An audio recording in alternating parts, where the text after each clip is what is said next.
This D&D campaign was run by my mate Mitch. He got into D&D recently and was getting ready to start dungeon mastering. Previously, Mitch had run one-offs, had just started DMing for another group, but decided with the release of Explorer's Guide to Wildemount that he would run a short campaign for us. The players and characters for this campaign are Ben, playing Ben the Babbler, a stout halfling rogue from Wrexentham. Rowan, playing as Beard McZap, a warforged warlock with the Pact of the Great Old One. Rita, playing Eric the Cleric, a dragonborn cleric from Faerun. And myself as Kronk, a dragonborn Paladin, also from Faerun. You can tell we put a lot of thought into our names. Yep. No random number generator here giving us our stats. We came up with them by ourselves. Previously, in a one-shot that the DM had run for my wife and I, based out of Fandlin, my wife was quickly making a new character and needed a reason. We needed reasons to work together. My wife was creating a dragonborn cleric as a change from her normal bard types, and I created a dragonborn paladin and just said we will work out from the same temple. And we set out on our quest together. There. Easy reason why we were questing together for a short one-off. I figured she could make a cleric however she wanted, and I'd just be the muscle. So I never really asked some details due to us getting the game started, and it was getting late, and her character was still being completed while the first session got underway.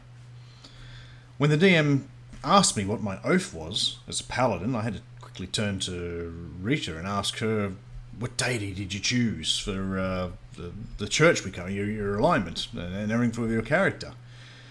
She didn't know. You see, my wife had never played a cleric before and didn't know you had to choose a deity. Don't worry, hon, I'm sure it's not a big part of your character's story. It's just some nameless deity in the sky handing out magic and not asking too many questions, and that's how we like him. So in the spur of the moment, she chose the most holy of holies, the flying spaghetti monster, as Eric's deity. All her spells were puns on food. She had parmesan of truth, spiritual meatballs, and so on. This led to a lot of pasta-related puns all night. Anyway, the religion went wrong because we recruited the wrong type of people into the church, and eventually we were run off by the finger puppet sect of the now growing church of the flying spaghetti monster. May we all return to the beer volcano in the sky. Rita also thought that whenever she was casting a healing spell, that Eric would kiss the person and it would be a sweet thing. She envisaged a nice little peck on the forehead. When she told us of this, we didn't visualise this quite the same way. So, from now on, whenever Eric would heal any of the other adventurers, he'd be making out with them. Bringing them back from the dead, give them the kiss of life with tongue. Healing word was a blown kiss, and cure wounds was French kissing. It was a weird laugh out loud session. So we started this new campaign in Wildemount. Eric and Kronk wash up on the beach. A tall ship is approached the beach, and both Eric and Kronk sat around gathering their items and waiting to take inspiration on what would happen next. As the tall ship anchors, the longboats are deployed. We can make out the crew are excited and are moving about, really demanding their stations. And on the ship is a man giving out orders, and the crew are moving about carrying those out. We could see that the man giving out orders had a very nice, fancy, pimped out hat. That was enough for Eric to decide that we had to take those pirates and get that hat. Ben and Beard arrive on the beach to find a tall ship firing both small arms and cannons at two dragonborn on the shore. They survey the scene, The sporadic gunfire, the danger, and wordlessly they both look at each other and decide that they too want that hat.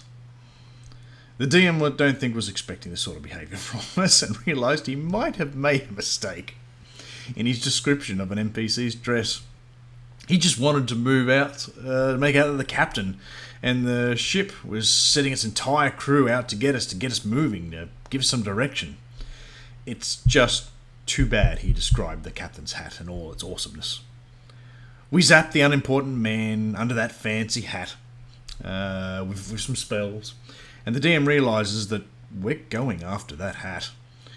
We are taking cannon fire on the beach. The longboats have arrived on the shore.